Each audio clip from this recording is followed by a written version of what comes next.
Hi ಸ್ನೇಹಿತರೆ, ನಾನು ನಿಮ್ಮ ಮೆಚ್ಚಿನ ಯೂಟ್ಯೂಬರ್.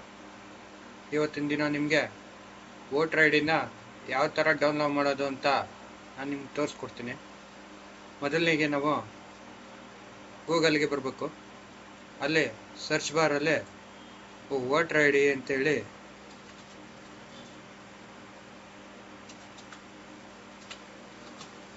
ಸರ್ಚ್ ಮಾಡಿದರೆ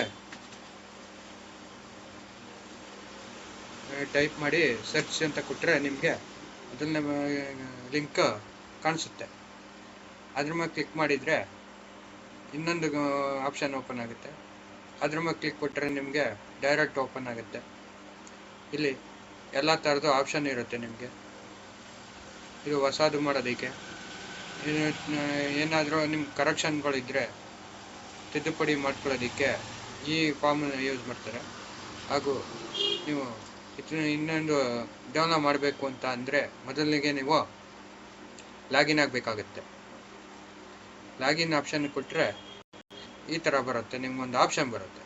ಇಲ್ಲಿ ನಿಮ್ಮ ಮೊಬೈಲ್ ನಂಬರು ಮತ್ತು ನಿಮ್ಮ ಪಾಸ್ವರ್ಡನ್ನು ಹಾಕಬೇಕಾಗುತ್ತೆ.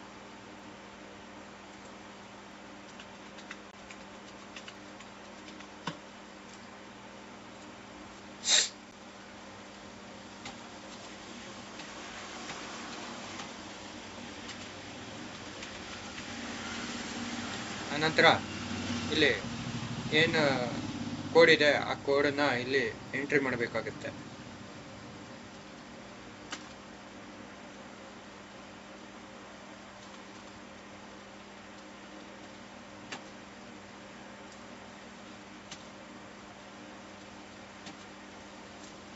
ಆಮೇಲೆ ಇಲ್ಲಿ ರಿಕ್ವೆಸ್ಟ್ OTP ಅಂತ ಇರುತ್ತೆ.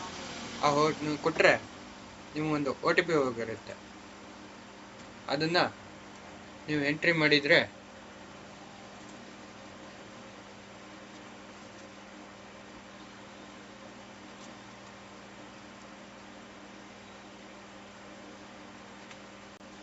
ಕೊಟ್ಟು ಎಂಟ್ರಿ ಅಂತ ಕೊಟ್ಟರೆ ಲಾಗಿನ್ ಮಾಡಿದರೆ ಲಾಗಿನ್ ಆಗುತ್ತೆ. ಆನಂತರ ನೀವು ಇಲ್ಲಿ ಡೌನ್ಲೋಡ್ ಆಧಾರ್ ಅಂತ ಇರುತ್ತೆ.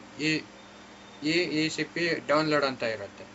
ಇಲ್ಲಿ ಕೊಟ್ಟರೆ ನಿಮಗೆ ಈ ಆಪ್ಷನ್ ಮೇಲೆ ಡೌನ್ಲೋಡ್ಗೆ ಹೋಗುತ್ತೆ. ಇಲ್ಲಿ ನೀವೇನು ಮಾಡಬೇಕಪ್ಪ ಅಂತಂದರೆ ನಿಮ್ಮ ವೋಟರ್ ಐ ಡಿ ನಂಬರ್ನ ಹಾಕಬೇಕಾಗುತ್ತೆ. ಇಲ್ಲ ನಿಮ್ಮ ಹತ್ರ ರೆಫರೆನ್ಸ್ ನಂಬರ್ ಏನಾದ್ರು ಇತ್ತು ಅಂದರೆ, ವೋಟರ್ ಐ ಡಿ ನಂಬರ್ ಗೊತ್ತಿಲ್ಲ ಅಂತೇಳಿ ಅಂದರೆ ನಿಮಗೆ ರೆಫರೆನ್ಸ್ ನಂಬರ್ ಗೊತ್ತಿದ್ದರೆ ರೆಫರೆನ್ಸ್ ನಂಬರ್ ಹಾಕಿ ಕೂಡ ನೀವು ಡೌನ್ಲೋಡ್ ಮಾಡಬೇಕಾಗುತ್ತೆ. ಆನಂತರ ಇಲ್ಲಿ ನಿಮ್ಮ ಸ್ಟೇಟ್ ಯಾವುದು ಅಂತ ನೋಡ್ಕೋಬೇಕಾಗುತ್ತೆ. ಈಗ ನೋಡೋಣ.